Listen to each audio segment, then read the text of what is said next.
Hi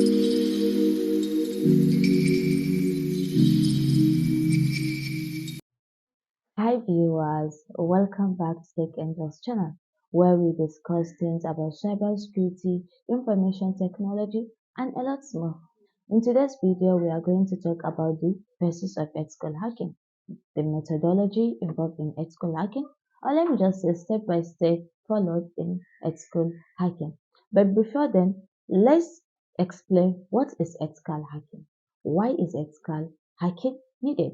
Yes, so ethical hacking is simply the authorized access to organizational computer system, information, and data. This is done with the permission of the organization, right? So they are also known as white hackers. They do hack into organizational system, check their security posture and make sure that it is in good posture. They will find out the vulnerabilities in the system before the malicious actors will find it and exploit them.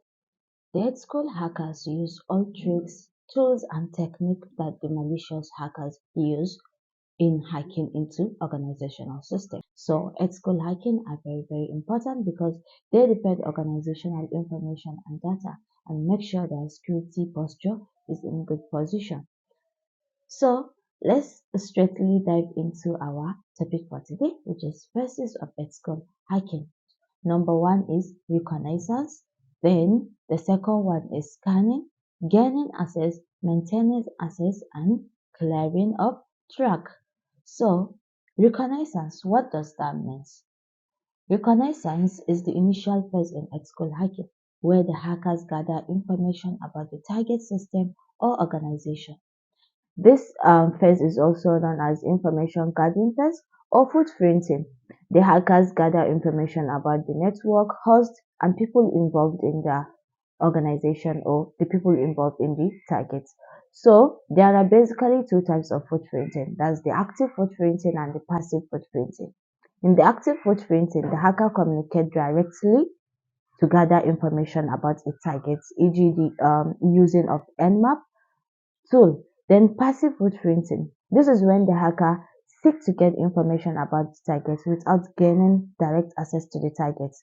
The hackers explore social media, public resources, public website to gather its information. When a hacker goes to LinkedIn to know the workers of organization or the workers of a target, know about a target, go to Google to search for that organization or its target, then he is basically performing passive footprinting. Scanning.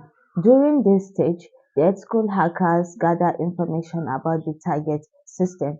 It's gather information about the open ports, network, services, and other potential entry points.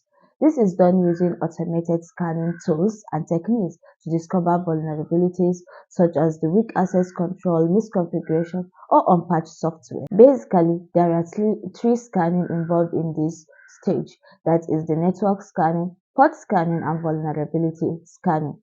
The network scanning involves discovering the network topology, including host information, servers, router, firewalls within that organization. And then the port scanning, it involves the use of automated tools to identify open ports on the network, live system, and various services running on the system. It uses port scanners, vulnerability scanners, etc. So vulnerability scanning is uses automated tools also to detect the weakness that can be exploited by the malicious users. The third stage, which is the gaining access. At this phase, the ethical hacker exploits the identified vulnerabilities to gain access to the target system using various methods like phishing attack, buffer overflow attack, DOS attack, session hijacking, man-in-the-middle attack, injection attack, etc. So after entering into the system, the ethical hacker has to escalate to increase his privileges to the administrator level so he can install applications he needs or modify data or even delete data. Fourth stage is maintaining access. Once access is gained, the ethical hacker may attempt to maintain a persistent access to the target system. This involves escalating privileges, creating backdoors using trojans, rootkits, or installing persistent malware for future use. This aims to maintain the access to the target until he finishes the task he planned to accomplish in that target. The last but not the least is clearing of tracks. To avoid any evidence that will lead back to the malicious activities, intelligence hackers perform activities, or let me say perform tasks that erase all evidence that will trace back to them. They achieve that by clearing of cache on cookies, deleting or modifying values logs, or installing applications that they have installed during the process, deleting of files and folders created, closing of open ports, clearing sent emails. This stage is important because it clears the system information, making it a great deal for the hacker to trace back. So this comes to the end of this lectures, or let me say this video for today. If you have enjoyed it, kindly subscribe to our YouTube channel and give us a big thumbs up. So meet you on our next video. Bye bye.